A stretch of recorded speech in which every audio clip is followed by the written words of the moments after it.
ஸ்ரீ குருபியோ நமக. அனைவருக்கும் நமஸ்காரம். இன்று மத்தியாஷ்டமி, நாளை அவிதவா நவமி, அடுத்து கஜச்சாயா, நிறைவாக மகாலய அமாவாசை. இந்த தினத்தில் கயா மகிமை கேட்பது புண்ணிய பலனை தரும், பித்ருக்களுக்கு பிரீத்தி அளிக்கும். இது சனத்குமார யோகீந்திர நாரதற்கு சொல்கிறார். வாயு பகவான் கூறியது பவித்திரமான வாயு புராணத்தில் கயா மகாத்மியத்தில் உள்ளது. இதை சிரவணம் செய்தாலே நிச்சயமாக கயா ஸ்ரார்த்த பலன் உண்டாம். இதை கேட்டாலும் சொன்னாலும் ராஜசூயம் வாஜ்பேய யாகம் செய்த பலன் கிடைக்கும். இதை கேட்பவரது இல்லத்தில் லக்ஷ்மி நித்திய வாசம் செய்வாளாம். இந்த கயா மகாத்மியம் எங்கு இருக்கிறதோ அங்கு சர்ப்பங்களால், அக்னியால், திருடர்களால் எந்த பயமும் உண்டாகாது. இதுவரை சிரார்த்தம் சரியாக செய்யாதோரும் இதை கேட்பதால், சிரவணம் செய்வதாலேயே கயா சிரார்த்த பலன் கிடைக்கும், மேலான கதியும் உண்டாகும் அப்படின்னு சொல்லப்பட்டிருக்கு. நாம பதிவுக்குள்ள போகலாம். முன்னொரு காலத்துல கயால கயாசுரன் ஒரு அசுரன் இருந்தான். அவன் அரக்கனா இருந்தாலும் அவன் ஹரிபக்தன். அவன் ஒரு முறை தனக்கு மேலும் மேலும் அதிக சக்தி வேண்டும் தவத்தில் ஈடுபட்டான். அவனுடைய கடுமையான தவ வலிமையினால அவனுடைய சக்தியும் பெருகின்றே போச்சு. அவனை யாருனாலையும் வெல்ல முடியவில்லை. அவனுடைய தொல்லையும் தாங்க முடியல. தவாக்னி எங்கேயும் பரவற போது அதை தேவர்களால சகிக்க முடியல. பிரம்மாட்ட போய் முறையிட அவர்கள் சிவபெருமான்கிட்ட சொல்ல எல்லோரையும் அழைத்து கொண்டு விஷ்ணுவிடம் சென்று முறையிட்டனர். விஷ்ணு அவர்களை கயாசுரன் இருக்கும் இடத்துக்கு போக சொல்லி தானும் அங்கு கருடாரூடனாக வந்து அவனுடைய கோர தவத்தை பார்த்தால், உனக்கு என்ன வரம் வேணும் தரோம் சொல்ல, அவனும் கண் திறந்து அவர்களை வணங்கி, அனைவரும் நீங்கள் எல்லோரும் வந்து தரிசிக்கும் பேர் பெற்றேன். நான் இந்த உலகத்துல எல்லாவற்றிலும் மிகச்சிறந்த பவித்திரமானவனாக ஆக வேண்டும் சொல்லி வரம் கேட்டான். அப்படியே தந்தோம்னு வரம் தந்தார். அதுல இருந்து அவனை பார்த்தவர்கள் தொட்டவர்கள்லாம் எல்லோரும் புண்ணியம் செய்தவர்களாக சொர்க்கத்துக்கே போறா. யமபுரி எல்லாமே சூன்யமானது. அதனால யமனுக்கு எந்த வேலையும் இல்ல. யமன் வந்து பிரம்மாட்ட முறையிட, அவர்கள் விஷ்ணுட்ட வந்து முறையிட, அப்போ விஷ்ணு பகவான், நீங்கள் எல்லாம் ஒரு சிறந்த யாகம் செய்யுங்கள். அந்த கயாசுரனுடைய பவித்திரமான உடலையே அந்த யாகத்துக்கு உண்டான இடமாக கேளுங்கள். அவனுடைய உடல் பவித்திரமானது, விசாலமானது. அதையே யாக மேடையாக்க அவன்கிட்ட அனுமதி கேளுங்கள். மற்றதை நான் பாத்துக்கிறேன் அப்படின்னு பகவான் விஷ்ணு சொல்றார். பிரம்மாதி தேவர்களாம் கயாசுரன்ட்ட போய் இதை சொல்ல அவனுக்கு ரொம்ப சந்தோஷம். என்னுடைய உடம்பு ஒரு யஜ்ஞத்துக்கு பயன்படும்னா நான் தன்யனானேன், என்னுடைய முன்னோர்கள்லாம் புனிதமானார்கள் அப்படின்னு அவன் மல்லாந்து படுத்துக்கிறான். பிரம்மா, வசிஷ்டர், காஷ்யபர் ஆகிய ரிஷிகளுடன் யாகத்தை ஆரம்பிக்கிறார். அக்னி சர்மா பஞ்சாக்னி உண்டாக்கினார். ஹோமம் நடக்கிற போது அசுரனுடைய உடல் எப்படியும் அப்படியே அசையறது. பிரம்மா யமன்ட்ட சொல்லி ஒரு சிலையை கொண்டு வந்து கயாசுரனோட தலைமையில வைக்க சொல்றார். அந்த சிலாவை வச்சதுக்கு அப்புறமும் அவனுடைய உடம்பு வந்து இப்படியும் அப்படியே அசைஞ்சுட்டே இருக்கு. ருத்ராதி தேவர்களை அவனுடைய கால் மீது நிற்கும்படி சொல்கிறார். மறுபடியும் அது அசைவு நிற்காததுனால விஷ்ணுட்ட போய் முறையிடுறா. பகவான் விஷ்ணு தன்னுடைய உருவை ஷிலா ரூபத்துல அவனுடைய தலைமையில வைக்கும்படி பணித்தார். அந்த விஷ்ணு ரூபத்தை வைத்த உடனே அவனுடைய உடல் அசைவு நின்றது. அவன் அப்ப எல்லாத்தையும் சொல்றான், நீங்களாம் ஏன் இப்படி கஷ்டப்படுத்துறேள்? பகவான் விஷ்ணு என்ன அசைய வேண்டாம்னு சொல்லியிருந்தாலே போருமே. இருந்தாலும் பரவாயில்ல, தேவர்கள் எல்லாரும் என் மேல இருக்கேள், எனக்கு ரொம்ப சந்தோஷம். இப்படியே நான் இருக்கிறதுக்கு எனக்கு அருள் புரியணும் சொல்லி கேட்கிறான். பின் தேவர்கள்லாம் அவனுடைய உயர்ந்த ஸ்வபாவத்தையும் பக்தி ஸ்ரத்தையையும் சாகித்து பேசி அவனுக்கு வேணுங்கிற வரம் வேணுங்கிறத கேளுன்னு சொல்லி சொல்றான். இந்த பூமி, சூரிய, சந்திரர்கள் மும்மூர்த்திகள் உள்ளவரை இந்த தேவர்கள் இந்த சிலையிலேயே இருப்பீர்களாக. இந்த இடம் என் பேர்ல கயா கஷேத்திரம்னு புண்ணியமாக புகழ் பெறட்டும். மக்களுடைய நலனுக்காக இந்த கஷேத்திரத்துல சர்வ தீர்த்தங்களும் உண்டாகட்டும். இங்கு நீராடி தானம், தர்ப்பணம், பித்ருக்களுக்கான ஸ்ரார்த்தம் செய்பவர்களுக்கு விசேஷ உயர்ந்த பலன் கிடைக்கட்டும். செய்பவர்களின் பித்ருக்களுக்கு பிரம்மலோக பிராப்தி கிடைக்கட்டும். நைமிஷம், புஷ்கரம், கங்கை, பிரயாகை, காசி முதலான தீர்த்த கஷேத்திரங்கள்லாம் இந்த கயாவிலேயே இருக்கட்டும். நீங்கள் எல்லோரும் என்னிலேயே இருக்க வேண்டும் அப்படின்னு எனக்கு வரம் கொடுக்கணும் அப்படின்னு சொல்லி வரம் கேட்கிறா. அப்படியே ஆகட்டும்னு வரம் கொடுக்கிறா. அப்புறம் பிரம்மா அங்குள்ள பிராமணர்களுக்கு பொன், போஜனம், பக்ஷணங்கள், காமதேனு, கல்பத்தரு எல்லாவற்றையும் கொடுத்து வீடுகள்லாம் கட்டிக்கொள்ள நிலம், சுற்றி அக்ரஹாரம் எல்லாத்தையும் கொடுத்து இனி யாரும் யாரையும் எதற்காகவும் யாசிக்க கூடாதுன்னு சொல்லி சொல்றார். பின் தன்னுடைய அம்சத்தை கயாவில் இருத்தி அங்கே இருந்து மறைந்து விடுகிறார். விஷ்ணு மட்டும் கதாதரன் என்ற பெயர்ல கயாவிலேயே தங்கிடுறார். ஒரு சமயம் பிராமணர்கள்லாம் தர்மதேவன் செய்யற யாகத்துக்கு போய் தட்சிணை பெற்று வர்றதுக்காக போறா. பிரம்மாவுக்கு கோபம் வந்து, இனி கல்பத்தரு, காமதேனும் இல்லை, அவர்கள் பார்வைப்பட்ட நதியும் உலர்ந்து காய்ந்து விடும் அப்படின்னு சாபம் கொடுக்க பிராமணர்கள்லாம் மன்னிப்பு கேட்கிறா. அவர்களை பார்த்து, நீங்கள் தீர்த்தோப ஜீவர்களாக ஆவீர்கள் சொல்றா. அதான் தீர்த்தோப ஜீவர்கள்னா புண்ணிய தீர்த்தத்துக்கு வரும் யாத்ரிகர்களுக்கு ஸ்ரார்த்தம் செய்வித்து அதனால் கிடைக்கும் தட்சிணை தானங்களால் வாழ்க்கை நடத்துமாறு சொல்றார். அந்த யாத்திரைக்கு வரவர்கள் தேவர்கள்லாம் உங்களை பூஜித்தால் அது என்னை பூஜித்ததாகும்னு சொல்றார். இந்த இடத்துல இன்னொரு கதையும் சொல்லப்படுறது. ஆனா இது கயா மகாத்மியத்துல இல்ல. பல்குனி நதிக்கரையில தந்தைக்கு திதி கொடுக்கலாம், ஸ்ராதம் கொடுக்கலாம்னு ராமபிரான் நினைக்கிறார். ஸ்ராதத்துக்கு தேவையான தானியங்கள் பொருட்கள்லாம் எடுத்துன்னு சொல்லி லக்ஷ்மணன்ட்ட சொல்ல லக்ஷ்மணனும் அதுக்காக போறார். ஆனா வரத்துக்கு லேட் ஆயிடுறது. போன லக்ஷ்மணனை காணுமேன்னு சொல்லி சீத்தை நீ இங்கே இரு, நான் போய் லக்ஷ்மணனை தேடி பார்த்துட்டு வரேன்னு சொல்லி ராமர் காட்டு எல்லைக்கு போறார். நேரமும் போயிட்டே இருக்கு. ஸ்ரார்த்த காலம் நெருங்கிறது. ஸ்ரார்த்த பொருளை கொண்டு வந்தாதான் சமைக்க முடியும். சீதா கண் கலங்கி போறா, என்ன பண்ணதுன்னு தெரியல. சரி தான் மரத்துல இருந்து பறிச்சுன்னு வந்த பழத்தை எடுத்து சுத்தப்படுத்துறா. பக்கத்துல இருந்த தாழம்பு புதர்ல இருந்து எடுத்து பறிச்சு வைக்கிறா. ஸ்ரார்த்த காலம் முடிய போறதேன்னு சொல்லி சீத்தை வேற வழி இல்லாம தான் பறிச்சுன்னு வந்த பழங்களை ஸ்ரார்த்த நைவேத்தியமா வச்சு தன்னுடைய மாமனார் தசரதன் நினைச்சு பிரார்த்தனை பண்றா. அப்போ ஆகாசத்துல தசரதருடைய குரல் கேட்கிறது. அம்மா சீதா, நீ கொடுத்த உணவை நான் ஏத்துண்டேன், நீ நன்னா இருக்கணும்னு சொல்லி வாழ்த்திட்டு போறார். அவளுக்கு சந்தோஷம் தாங்கல. இருந்தாலும் நான் பித்ரு பூஜையை ஸ்ராத்தமா செய்யவே இல்லையே, ஸ்ராத்த பிண்டத்தை முறைப்படி நான் கொடுக்கவே இல்லையே, உங்களுடைய புத்திரர்களும் இதுல பங்கேற்கவே இல்லையே, உங்களுக்கு திருப்தி கிடைக்குமா இல்ல நீங்க வேற யாரானுமா அப்படின்னு சொல்லி கேட்கிறா.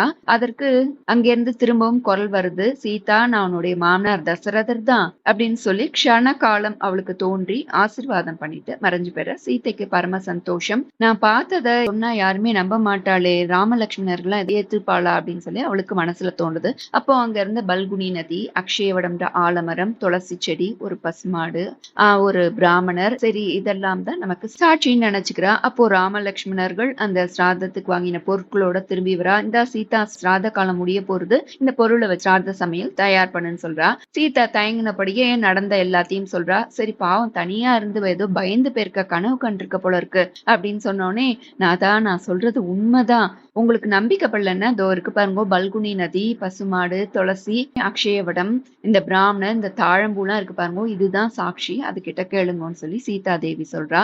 ராமருக்கு நம்பிக்கை படல. ராமரே நம்பாத போது நம்ம அதை எதிர்த்து சொல்லக்கூடாதுன்னு பயந்து பசுமாடும் பல்குனியும் தாழம்பூவும் எந்த உண்மையையும் வாய்த்தருன்னு சொல்லல, நாங்க பார்க்கலன்னு சொல்லி போய் சொல்லிடுறது. பல்குனி நதியும் துளசியும் அக்ஷயவடம்ன்ற ஆலமரம் மட்டும் சீத்தை சொன்னது உண்மைன்னு சொல்றது. இருந்தாலும் திதிக்கு உண்டானதை ஏற்பாடு பண்றா. திரும்பவும் வானில இருந்து ஒரு பித்திருக்களுடைய குரல் கேட்கிறது. ராமா நிறுத்துப்பா, சீதா பரிமாறின பழங்கள்லாம் எனக்கு நான் முன்னாடியே ஏத்துட்டேன், திருப்தியும் அடைந்தோம் அப்படின்னு தசரதரோட குரல் கேட்கிறது.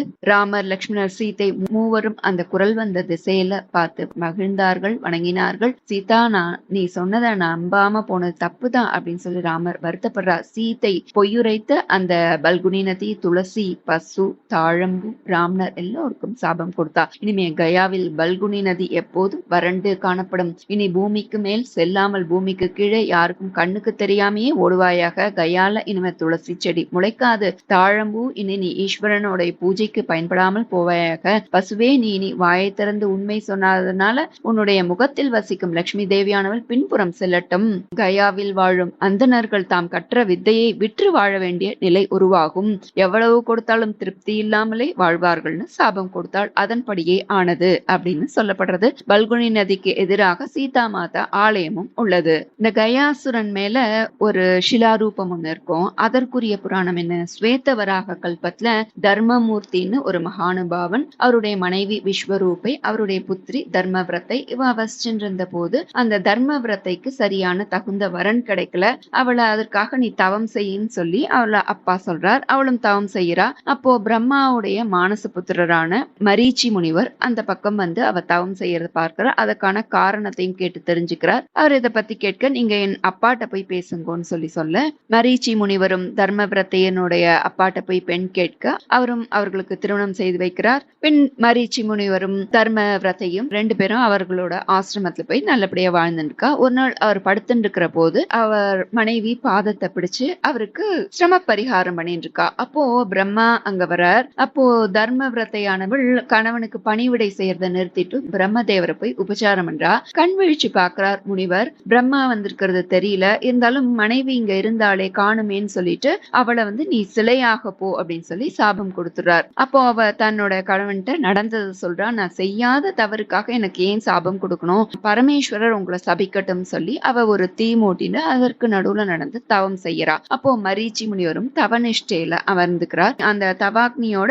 வெப்பத்தை தாழாம தேவர்கள் எல்லாம் திருமால்கிட்ட போய் முறையிடுறா. பகவான் விஷ்ணுவும் அந்த தர்மவிரத்தைக்கு முன் தோன்றி உனக்கு என்ன வரம் வேணும்னு கேட்க அவளும் மரீச்சியின் சாபத்தை அகற்ற வேண்டும்னு வேண்டி கேட்கிறா. அப்போ பகவான் மரீச்சியோட சாபத்தை மாற்ற முடியாது, அவர் சக்திமான், வேற ஏதானும் வரம் கேளுன்னு சொல்றார். அவளும் சாபத்தை மாற்ற முடியாதுன்னா நான் சிலையாகிறேன்னு சொல்லி நான் புனிதமானவளாக ஆக வேண்டும், கங்கை போன்ற தீர்த்தங்களை விட நான் புனிதமானவளாக இருக்க வேண்டும், ரிஷிகள் தேவர்கள் கடவுள் எல்லாருமே என் மேல் இருக்க வேண்டும், இந்த ஷிலா தீர்த்தத்துல நீராடி செய்யப்படும் தர்ப்பணம் சிரார்த்தமானது பெரும் பலனை கொடுக்க வேண்டும், என் அருகில் தவம் செய்பவர்கள் சித்தி பெற வேண்டும் சொல்லி வேண்டி கேட்கிறா.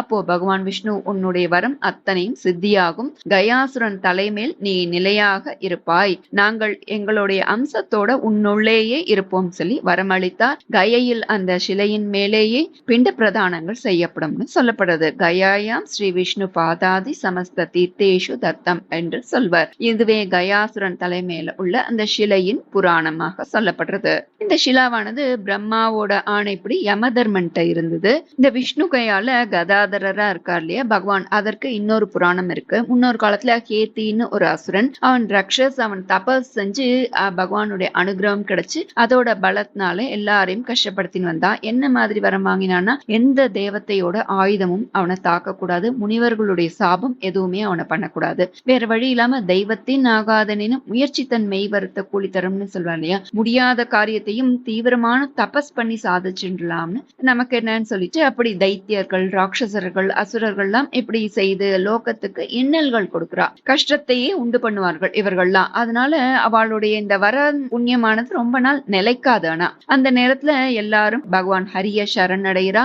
இப்பேற்பட்ட வரத்தை வேற வழி இல்லாம கொடுத்துட்டோம், இப்ப என்ன பண்றதுன்னு சொல்லி கேட்க அப்போ பகவான் ஹரியும் ஒன்னும் தெரியாது போல இருக்கார், இதுவரை தெரியாத கேட்காத ஒரு அஸ்திரத்தை கொடுங்கோன்னு அதற்கு அவர் ஒரு வழியை சொன்னார். முன்னாடி கதாசுரன் கதுடன்னு ஒரு அரக்கன் இருந்தான். அவன் வஜ்ர காயம் கொண்டவன், அவன் கயாசுர போல தர்ம புத்தி உடையவன். அவன்கிட்ட பிரம்மா போய் கடின தேகம் கொண்ட உன்னுடைய எலும்புல இருந்து ஒரு கதாயுதம் செய்து விஷ்ணுவுக்கு பரிசா கொடுக்கணும்னு நினைக்கிறோம், அதனால உன்னுடைய உடலை நீ தானம் செய்யணும்னு கேட்க விஷ்ணு கையில நான் நிலையாக இருக்கிறதுக்கு நான் மகா பாக்கியம் செய்திருக்கேன் அப்படின்னு சொல்லி யோக சக்தினால தன்னுடைய உடலை விட்டுடுறான். பிரம்மா விஸ்வகர்மாவை கொண்டு ஒரு கதாயுதம் உருவாக்கி அத விஷ்ணுட்ட கொடுக்கிறார். அந்த கதையாலேயே அந்த கேத்தியை சம்ஹாரம் செய்து அன்னியிலிருந்து பகவான் கதாதரன் அங்கேயே இருக்கிறார். இந்த கயா கஷேத்திர மகிமைக்கும் ஒரு புராணம் சொல்லப்படுறது. முன்னொரு காலத்துல தர்மவானாக ஒரு வைசியன் இருந்தான். அவன் வியாபாரத்தை முன்னிட்டு வேற ஒரு ஊருக்கு போறதுக்கு வழியில ஒரு காடு இருக்கு. அப்படி போயிட்டு இருக்கிற போது அங்க ஒரு மரத்துல ஒரு பூதம் தோன்றி